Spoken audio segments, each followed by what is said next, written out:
Hello and welcome back to my channel. For this video I am using some of the new Lawn Fawn dyes and several underwater sets. I'll have them all linked below. I know I showed two here, but I actually did use additional sets later. Like always, when I craft, I don't really know which direction I'm going in, not 100% anyway. So here I have a bunch of images stamped out. I did know I wanted to do two different underwater cards, so I do have a lot of seaweed and coral and fish and shells and all that stamped out multiple times so that I can have multiple images on each of the cards. I did end up having to stamp a few more of the coral and the seaweed later for my second card. For my mermaids, I am going to make them have colorful hair, and I wasn't 100% sure when I started this which colors I was using. I was trying to pull colors from the cardstock that inspired me to make mermaid cards, which you will see later.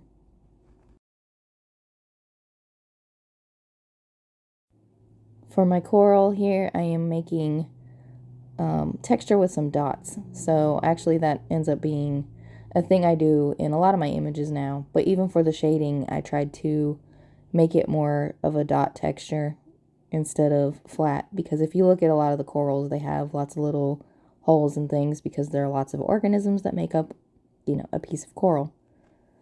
And here I had to add in my darker orange because it just was looking a little too flat. And now all those colors you just seen, I did use all of them except for the darkest orange on this little seahorse. Now, if you are one who does not like to watch the coloring, you don't care anything about it, go ahead and skip to the 10-minute mark because it's just after that when I start moving on to other things. For those that are still left, I don't have a lot of explaining to do on most of these. I'm keeping my coloring pretty simple for these really tiny images, and I'm adding dot detail where I can just to keep things from looking too flat. So I'm going to play some music now while you guys watch the coloring until I have something important to tell you, because right now it's just the same basic stuff that you've seen me do before. So I will get back with you in a few minutes.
Now, to add a little bit of magic to my mermaids, I decided to use my Wink of Stella glitter brush pen. This is just like a clear, maybe slightly silvery glitter, and I just added it to the tail fins.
Now here you're about to see me color the Blue Mermaid's top yellow.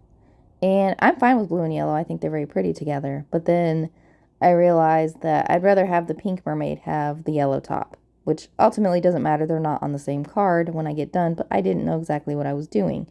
So you will see me go over her top later with a yellow-green.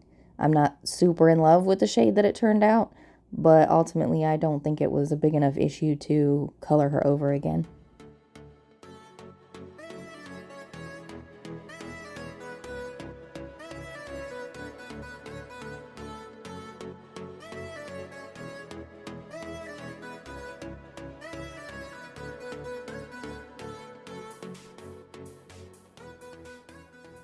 Here's where I felt like her top got a little bit too dark. So to lighten it up, I'm just taking my colorless blender and I'm just dotting the top.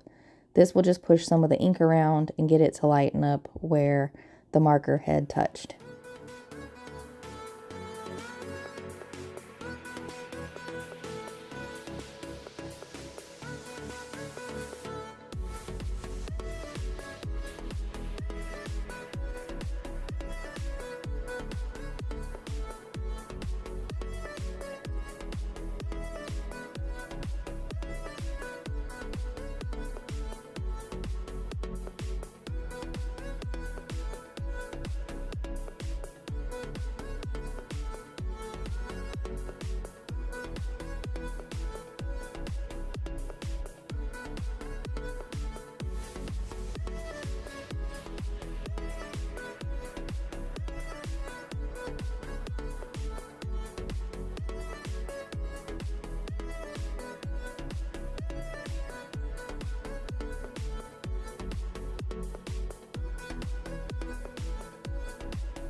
It was around this time that I did have to make a decision on which mermaids I was going to put on which card and also what I wanted to add with it. So for the little eel, I decided to do blue and yellow because I knew at this point that I would be putting it with the Pink Mermaid.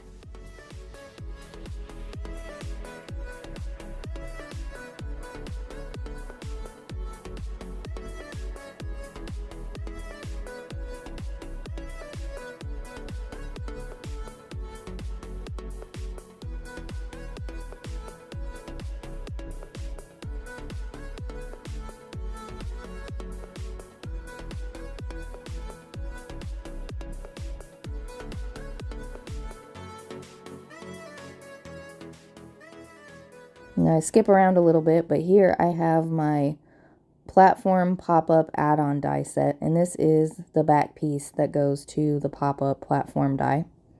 And I am using my stitched wave borders. I have cut out some waves, and I am going to use the pieces that got cut out with it that I'm not using to make waves from, and I'm going to use that as a stencil because I currently do not own any wave stencils.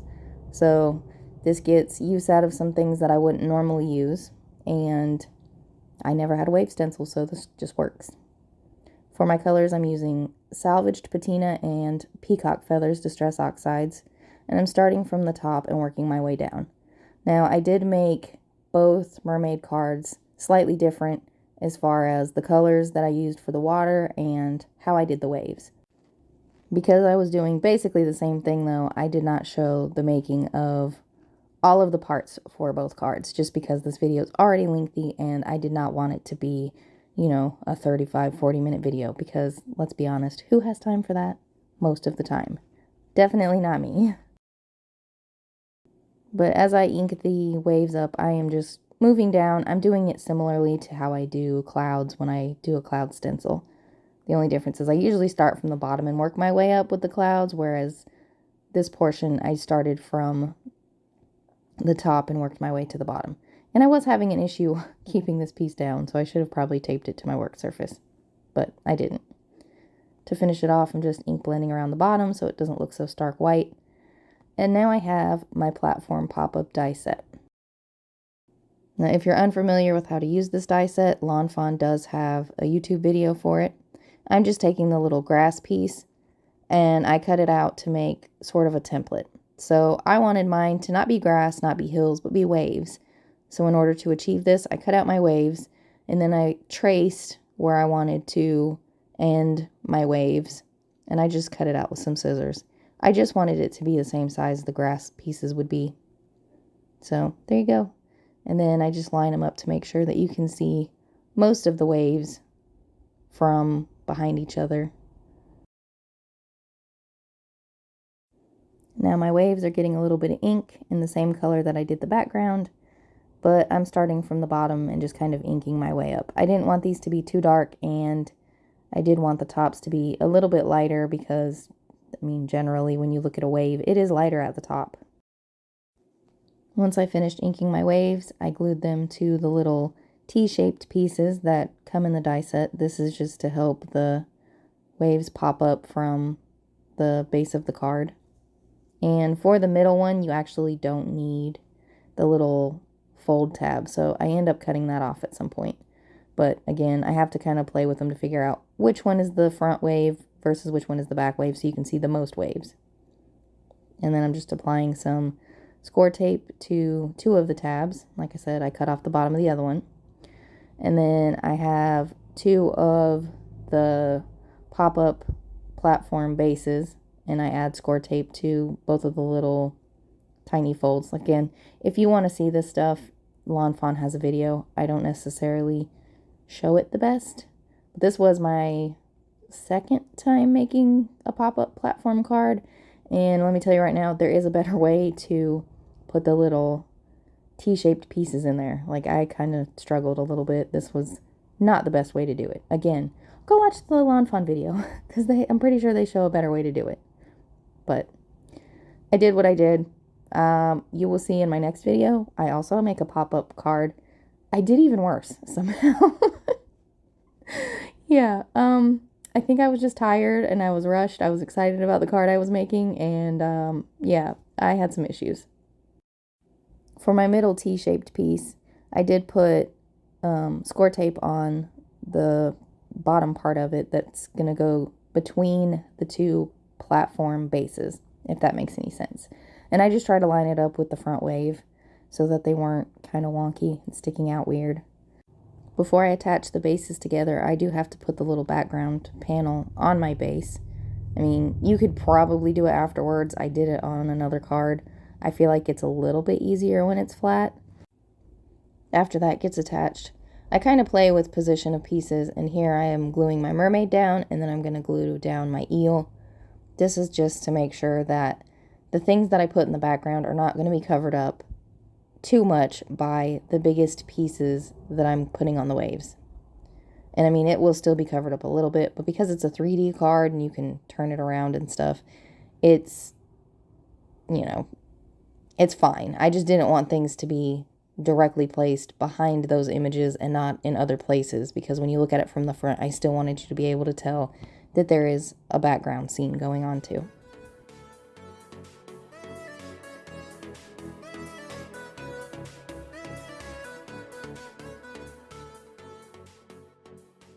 Now that I've figured out a lot of what I wanted to put down, I needed to figure out the color I wanted to do the fish. Now, the reason I didn't color the fish beforehand is because I didn't know how many I would put on each card, and I didn't know which colors I would need to add. Like, obviously, with the pink card, with the pink mermaid card, I should say, I didn't want to do the fish pink, because that would kind of take away from the fact that she had pink hair and, you know, she was a prominent thing in the card. Or like the blue, I didn't want to do the fish blue because the eel is mostly blue. So I opted for purple on this one. They were all colored very, very simply, and then I decided to add dots to them too, just to give them a little bit of extra texture.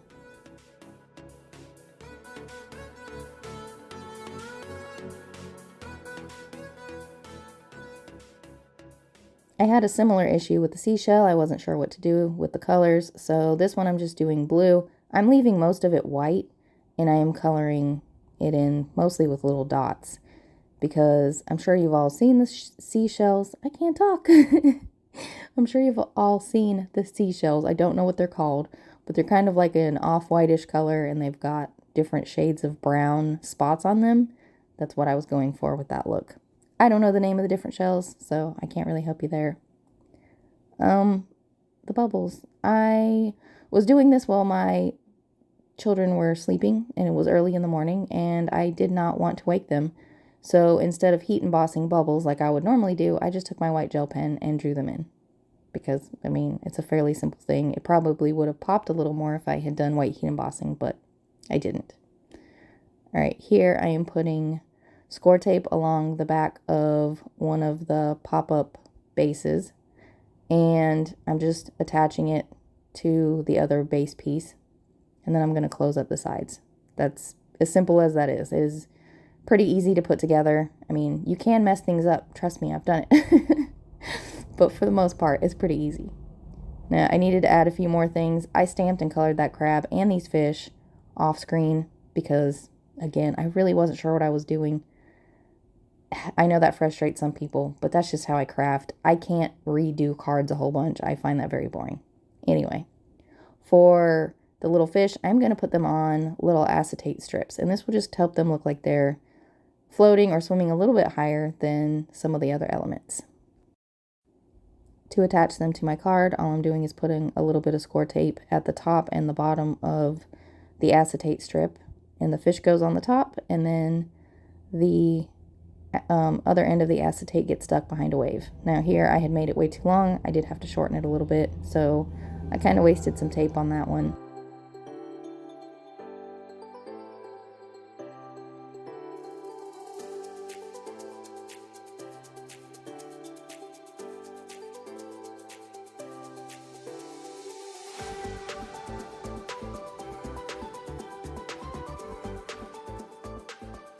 Here I was pretty happy with what the inside of that pop-up looks like.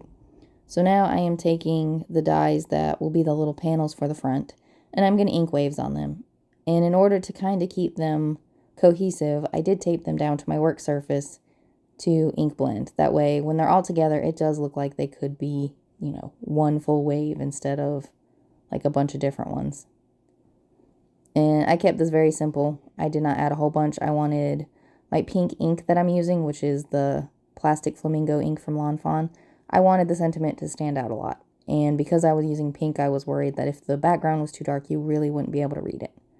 So both of my cards today will say, have a fantastic birthday. I really wanted to have a mermazing birthday, but I didn't have a stamp that worked for that. So I'm not good at hand lettering. It's the only reason why I didn't try that. And I also don't know if I have such a bright pink pen.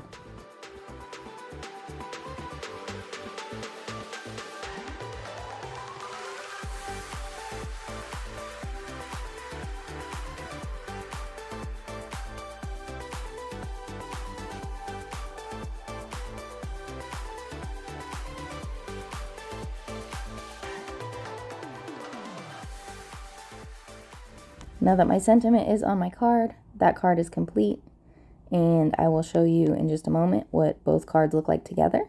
There they are. They are both pretty similar, but just different fish and mermaids. Thank you all so much for watching. I'll be back with another video soon. Bye!